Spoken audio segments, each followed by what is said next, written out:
मुख्यमंत्री रोजगार मेळा में એવું કહેતા હતા કે ભાઈ સીએમ ના દીકરાને પણ જો નોકરી જોતી હોય તો કોઈ જ પ્રકારની ભલામણ ચાલે નહીં, એટલી પારદર્શિતા અમે લાવ્યા છીએ। પરંતુ જોવા જઈએ તો ગુજરાતની અંદર કાયમી નોકરી આપવામાં જે લાગવક, જે ઓળખાણવાદ, જે પરિવારવાદ અને જે સત્તાધીશો છે એની સાથે ગરબો ધરાવનાર જે લોકોને નોકરી આપવામાં આવે છે એનું શ્રેષ્ઠ અને ઉત્તમ ઉદાહરણ અમે આજથી થોડા દિવસ પહેલા એટલે કે અઠવાડિયા પહેલા આ જ જગ્યાથી પ્રેસ કોન્ફરન્સ કરી અને સરકારના કાન ખોલવાનું કામ કર્યું હતું, જેમાં ભાવનગર ડિસ્ટ્રિક્ટ કોઓપરેટિવ બેંકમાં જે ભરતીમાં જે ગોટાળો હતો એ સામે લાવ્યા હતા અને ત્યારે પણ કહ્યું હતું કે આ ભરતીની અંદર ઓળખાણવાદ, પરિવારવાદ અને સત્તાધીશોના નજીકના ગરબો ધરાવનાર લોકોને જ નોકરી મળશે। તે સમયે અમે એવું કહ્યું હતું કે વર્તમાન ભાવનગર ડિસ્ટ્રિક્ટ કોઓપરેટિવ બેંકના 2 ડાયરેક્ટરના દીકરા, 2 જનરલ મેનેજરના ભત્રીજા, 1 ડાયરેક્ટરનો ભત્રીજો, 1 ધારાસભ્યના ભાણિયા અને 1 વર્તમાન જે જનરલ મેનેજર બનાવવા માટે જેને મદદ કરી હતી એમના દીકરાને લેવામાં આવશે। આજે એ તમામ લોકોને નિમણૂક પત્ર એનાયત કરી દેવામાં આવ્યા છે અને ગયા અઠવાડિયે હજી સુધી જ્યારે અમે પ્રેસ કરી ત્યાં સુધીમાં એના ઇન્ટરવ્યુ પણ લેવામાં નહોતા આવ્યા, પ્રાથમિક પરીક્ષા જ લેવામાં આવી હતી અને એ પ્રાથમિક પરીક્ષામાં પણ ઘણી બધી ધાંધલીઓ હતી, કેમ કે જે પરીક્ષામાં OMR હોય, OMR સિસ્ટમથી પરીક્ષા લેવા નથી, એ OMR પણ લઈ લીધી હતી, એ પ્રશ્નપત્ર પણ લઈ લીધું હતું અને વિદ્યાર્થીઓ જે તેનો કોલ લેટર હોય કોલ લેટર સુદ્ધા પણ લઈ લેવામાં આવ્યો હતો અને વાતો બહુ પારદર્શિતાની ગુજરાતના આદરણીય મુખ્યમંત્રી ભૂપેન્દ્રભાઈ પટેલ કરી રહ્યા હતા કે સીએમના દીકરાને પણ જો નોકરી જોતી હોય તો કોઈ જ પ્રકારની ભલામણ કે કોઈ જ પ્રકારની લાગવક કે કોઈ જ પ્રકારની ઓળખાણ ચાલતી નથી।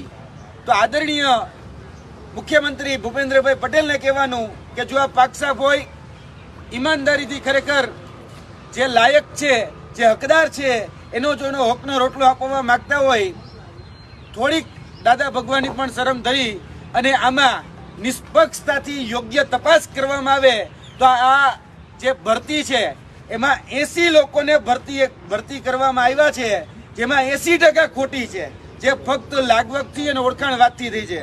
અમે આ ફક્ત એટલું કહીએ છીએ કે આ ઉદાહરણ પાત્ર છે, કેમ કે ભાવનગર ડિસ્ટ્રિક્ટ કોઓપરેટિવ બેંક એટલે સહકારી સંસ્થા, ગુજરાતની તમામ સહકારી સંસ્થામાં આવું જ ચાલે છે, તમામ ગુજરાતની સહકારી સંસ્થામાં।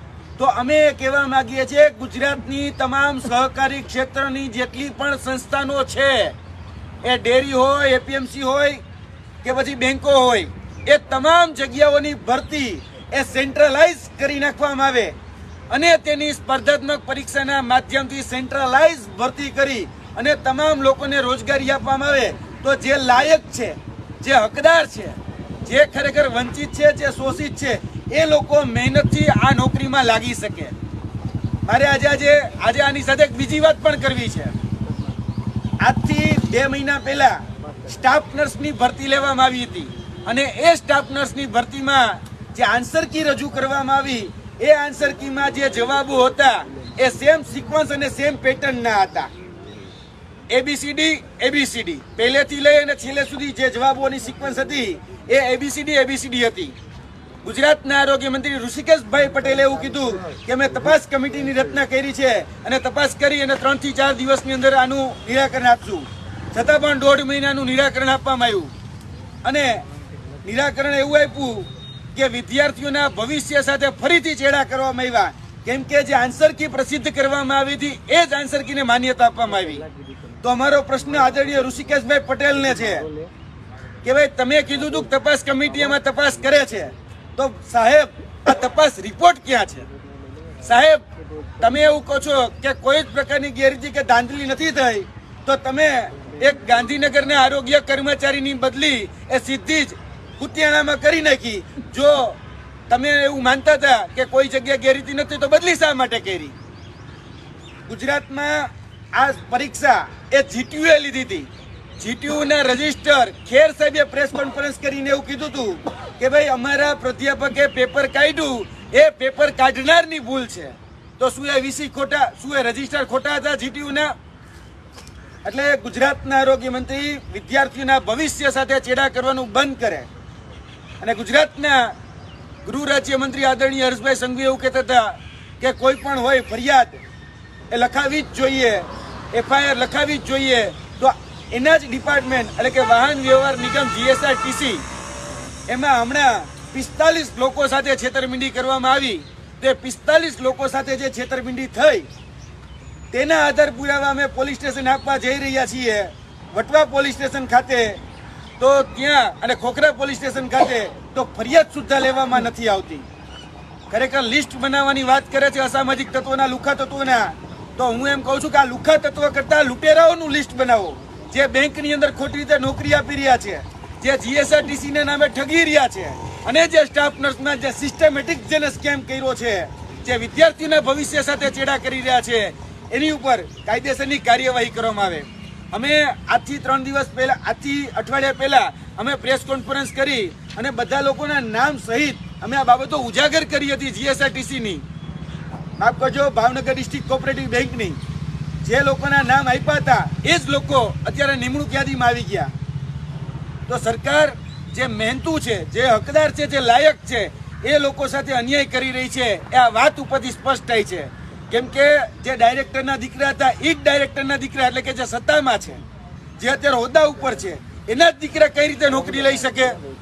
જે જનરલ મેનેજર છે તો એના ભત્રીજાને નિમણૂક આપવામાં આવી, એ કઈ રીતે આપવામાં આવી એની તપાસ થવી જોઈએ. કારણ કે 1200 ઉમેદવારો પરીક્ષા આપી છે, તો 1200 માંથી બીજું કોઈ ન લાગે ને એના ઓળખીતા પાડખીતા હોય જ લાગે. એટલે આની તપાસ થવી ખૂબ જરૂરી છે.